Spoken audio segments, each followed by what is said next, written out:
बिस्मिल्लाहिर्रहमानिर्रहीम अस्सलामु अलैकुम वरहमतुल्लाहि वबरकातुहू। चलिए आज अभी जो है हम अपना नेक्स्ट जो है कंसेप्ट स्टार्ट करते हैं। उसका नाम है लिविस कंसेप्ट। ये देखिए, अभी जो हमारा नया टॉपिक है आज का वो है लिविस कॉन्सेप्ट। देखिए मेरे मोहम्मद तालिब इल्म का नाम आप जो है गुज़िश्ता लेक्चर के अंदर जो है पढ़ चुके कि आर्हीनियस ने जो है एसिड बेस के कंसेप्ट को समझाने की कोशिश की, उसको और फर्दर अच्छी तरीके से एक्सप्लेन किया ब्रॉन्स्टेड लाउरी ने, और अभी इसको फर्दर और अच्छी तरीके से जो है एक्सप्लेन किया अपने जो अंडरस्टैंडिंग के मुताबिक। वो था G N Lewis. G N Lewis एक साइंटिस्ट थे, जी एन लिविस। इन्होंने जो ये कॉन्सेप्ट दिया था, इन्होंने जो है एसिड और बेस के जो है फिनोमिना को समझने के लिए अपनी जो है अंडरस्टैंडिंग मुताबिक अच्छी जो है स्टेटमेंट दी। तो इन्होंने जो है अपना जो आइडियाज़ बताए थे 1923 के अंदर बताए about acid and basis nature, about acid and base nature. और ये जो उसकी थ्योरी थी, ये गुज़िश्ता थ्योरियों के मुकाबले में जो है ज़्यादा एफिशिएंट थी, efficient theory then previous ones. देखिए एक चीज़ को जो है समझना बहुत ज़रूरी है कि देखिए तब तक जो है साइंटिस्ट जो है अपना एक नया आइडिया या अपनी अंडरस्टैंडिंग जो पेश नहीं करता जब तक जो है प्रीवियस स्टडी को वो पढ़ ना ले। तो इसी तरह जब मैंने ये चैप्टर स्टार्ट किया था तो मैंने एक चीज़ बताई थी कि भाई इस चैप्टर को जो है हर वो बच्चा या हर वो तालिब इल्म अच्छे तरीके से जो है समझ सकता है जिसका अच्छा कंसेप्ट हो मैटर के बारे में। What is the difference between elements and compounds, what is molecular formula, chemical equations. तो इसी तरह इन्होंने जो है नोट किया लेविस ने कि ब्रॉन्स्टेड थ्योरी के अंदर जो है उन्होंने इन दोनों साइंटिस्ट ने और आर्हीनियस को मिला के भी इन्होंने सिर्फ जो है ट्रांसफ़र ऑफ प्रोटॉन या जो हाइड्रोजन आयन के डोनेट करने वाले को एसिड बता दिया और हाइड्रोजन आयन को एक्सेप्ट करने वाले को बेस बता दिया। उन्होंने ये बताया कि इसके अलावा जो और कंपाउंड्स हैं जिनके अंदर जो है हाइड्रोजन आयन नहीं होता, तो उसको जो है आप कैसे जो है एसिड और बेस के तौर पर जो है डिफ्रेंशिएट कर सकते हैं। इस थ्योरी को जो है इस कंसेप्ट को अच्छे तरीके से बताया लेविस ने। ये देखिए आपको जो मैं बता दूं इसके जो मेन जो वर्क ये था, ही फोकस्ड एक्सक्लूसिवली यानी अच्छे तरीके से जो है on the transfer of proton as discuss by Bronsted Lowry theory. यानी उन्होंने पहले जो इसके बारे में बता दिया था डिस्कस बाय ब्रॉन्स्टेड लाउरी, और उन्होंने जो है अपने अच्छे तरीके से फिर जो है डेफिनेशन दी एसिड बेस रिएक्शंस के ऊपर। उन्होंने जो है एक एसिड बेस रिएक्शन जो है बताया लेविस ने कि आपके पास मिसाल के तौर पर कि आपके पास एक हाइड्रोजन आयन है, इसने जो है रिएक्ट करना है OH के साथ। अब ज़ाहिरी बात है जब हाइड्रोजन आयन जो है हाइड्रोक्सल आयन, ये आपके पास OH जो है हाइड्रोक्सल आयन इसका जो रिएक्ट करेगा तो आपके पास बन जाएगा वाटर। और वाटर का जो आपके पास बेसिक स्ट्रक्चर है, केमिकल स्ट्रक्चर है, वो समवट इस तरह का है। और इन्होंने जो समझाने की कैसे कोशिश की, इन्होंने इस हवाले से की। इन्होंने जो है एक इसका बेसिक जो है स्ट्रक्चर बताया जिसको आपने डॉट एंड क्रॉस मेथड में जो है 9th क्लास में पढ़ भी चुके हैं। उसमें ये देखिए ये H पॉजिटिव आयन है और ऑक्सीजन जो है इसके पास क्या है, ये इलेक्ट्रॉन्स का पेयर है, ये भी इलेक्ट्रॉन्स का पेयर है और जो है ये भी इलेक्ट्रॉन्स का पेयर है। अब क्या हुआ, तो जो दो ये इलेक्ट्रॉन्स के पेयर हैं, ये एक इलेक्ट्रॉन का जो पेयर है ये शेयर होगा इस हाइड्रोजन आयन के साथ। जैसे हाइड्रोजन आयन के साथ शेयर होगा तो ये देखें ये बॉन्ड बन गया आपके पास, ये बॉन्ड बन गया और ये जो है दो हाइड्रोजन जो ऑक्सीजन के जो पेयर थे इलेक्ट्रॉन के, ये एज इट इज रहे। तो लेविस ने जो है ये आर्ग्यू किया कि H पॉजिटिव आयन पिकअप और accept a pair of electron from OH ion to form a new covalent bond. इन्होंने जो है बॉन्डिंग के हवाले से समझाया एसिड और बेस के कंसेप्ट को। इन्होंने ये बताया कि हाइड्रोजन आयन ने एक इलेक्ट्रॉन का पेयर OH आयन से पिक किया और एक नया कोवलेंट बॉन्ड बना है। ये जो आपके पास बॉन्ड बना है ये आपके पास बना है कोवलेंट बॉन्ड। और व्हाट इज कोवलेंट बॉन्ड, आपने जो है अच्छे तरीके से 9th क्लास में पढ़ लिया था कि जब आपके पास कोई बॉन्ड बने by the sharing of electrons के ज़रिए से तो कोवलेंट बॉन्ड होता है। तो ये कोवलेंट बॉन्ड, और इस केस के अंदर जो है हाइड्रोजन आयन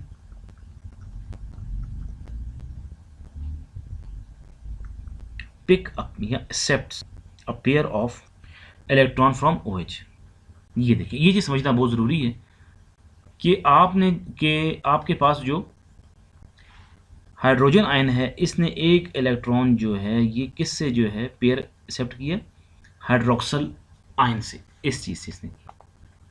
तो उन्होंने फिर जो है एक स्टेटमेंट ये दी, any substance that can act as an electron pair acceptor is a Lewis acid. और उन्होंने जो अपने जो है एसिड का नाम भी लिविस एसिड रख दिया। यानी इन्होंने जो बताया कि दो चीज़ें हैं, एक कहलाएगा आपके पास लिविस एसिड, क्योंकि इन्होंने जो है खुद इन्हें जो है फाइंड आउट किया है, अपने जो थ्योरी के मुताबिक एक्सप्लेन किया है। Any substance that can act as an electron का पेयर एक्सेप्ट करना, सिंगल इलेक्ट्रॉन नहीं बल्कि इलेक्ट्रॉन का पेयर जो एक्सेप्ट करें, वो आपके पास कहलाएगा लिविस एसिड एक्सेप्टर। देखिए, any substance that can act as an electron pair acceptor is known as Lewis acid. और पिछली ऊपर जो है जो आपके ये वाली एग्जांपल है, इसके अंदर आप लोगों ने जो है पढ़ लिया कि इसमें जो है आपके पास जो लिविस एसिड होगा, ये देखिए इस एग्जांपल के अंदर जो आपके पास लिविस एसिड है वो आपके पास ये हाइड्रोजन आयन है। ये देखिए, तो आपको मैं लिख के बता दूं, ये आपके पास हो जाएगा लिविस एसिड। ये चीज़ आपको लिविस एसिड होगी, हाइड्रोजन आयन। इसी तरह जो है लिविस बेस के बारे में उन्होंने बताया कि लिविस बेस आपके पास वो होगी, any substance that can act as an electron pair donor is called Lewis base. बिल्कुल सिंपल है। ये देखिए, जो लिविस बेस की डेफिनेशन है समवॉट इस तरह, क्योंकि मैं ब्लू मार्कर से शो करूंगा आपके लिए। Any substance that can act as an electron pair donor. और जो है गुज़िश्ता जो है जो साबका हमने जो है ये इक्वेशन पढ़ी है, इस इक्वेशन के अंदर जो आपके पास ये हाइड्रोक्सल आयन है, ये आपका जो हाइड्रोक्सल आयन है ये आपके पास कहलाएगा लिविस बेस, क्योंकि इसने जो अपना एक इलेक्ट्रॉन पेयर डोनेट किया है हाइड्रोजन आयन को।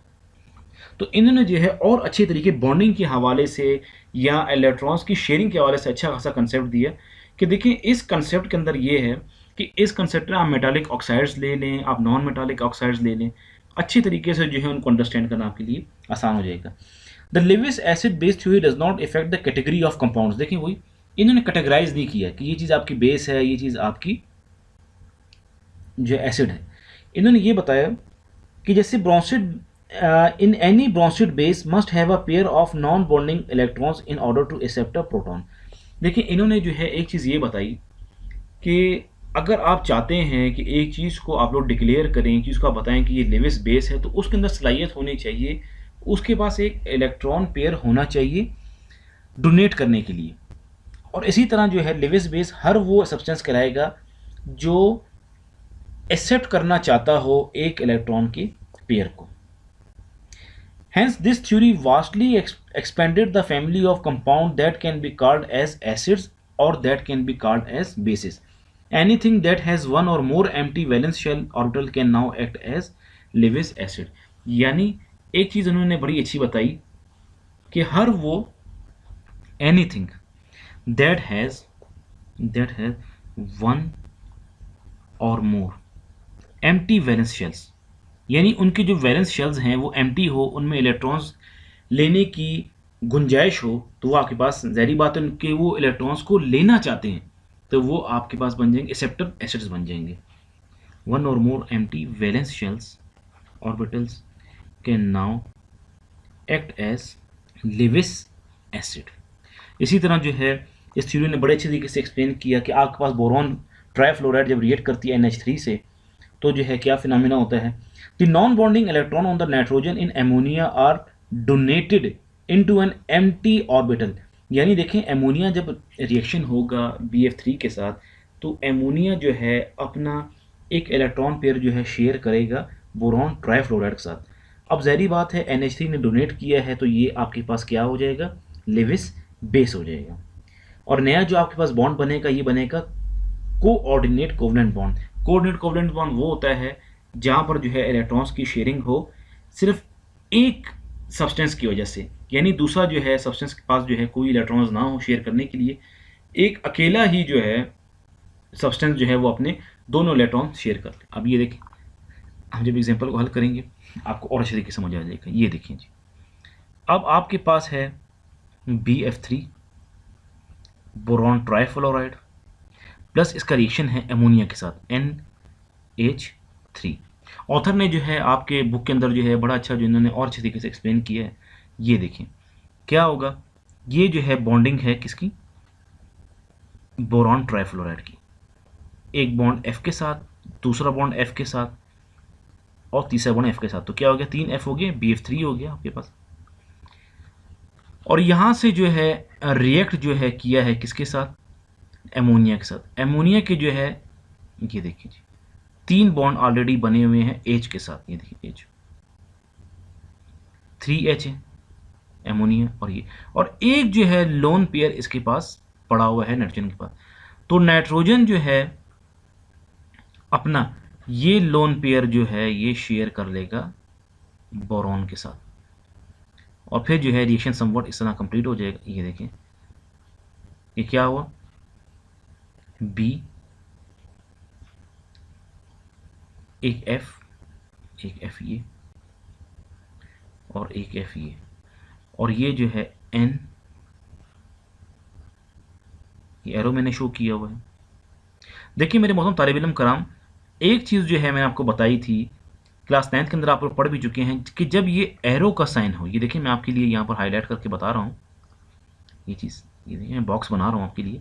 ये जो एरो का साइन हो इसका मतलब ये है कि दोनों जो इलेक्ट्रॉन्स हैं या एक इलेक्ट्रॉन का पेयर जो है वो एक सब्सटेंस तरफ से शेयर हुआ है, यानी नाइट्रोजन ने शेयर किया है। तो जहाँ एरो का निशान हो तो ये आपके पास कहलाएगा coordinate covalent bond, covalent bond बन गया। और ये जो है पूरा आपके पास जो है एक कंपाउंड जो है बन गया है किसका, BF3 रिएक्शन विद NH3। तो इस थ्योरी के बारे में जो है एक और चीज़ समझने की ज़रूरत है कि this theory the Lewis concept of acids and bases has a marked edge over previous theory as it explains not only the hydrogen containing acids but also cover other species that lack this hydrogen ion. This also explains bases as well as in comprehensive manner. वही जो आपको बात जो है ना repeat करके जो है बता दी कि इस थ्योरी ने जो है बच्चे बड़े अच्छे तरीके से जो एक्सप्लेन किया कि जिन कंपाउंड्स के पास या जिन सब्सटेंस के पास जो है हाइड्रोजन आयन डोनेट करने के लिए नहीं हो, हाइड्रोक्सल आयन नहीं हो, तो उनको जो है आप कैसे डिक्लेयर कर सकते हैं, कैसे बता सकते हैं कि वो एसिड हैं या बेस हैं।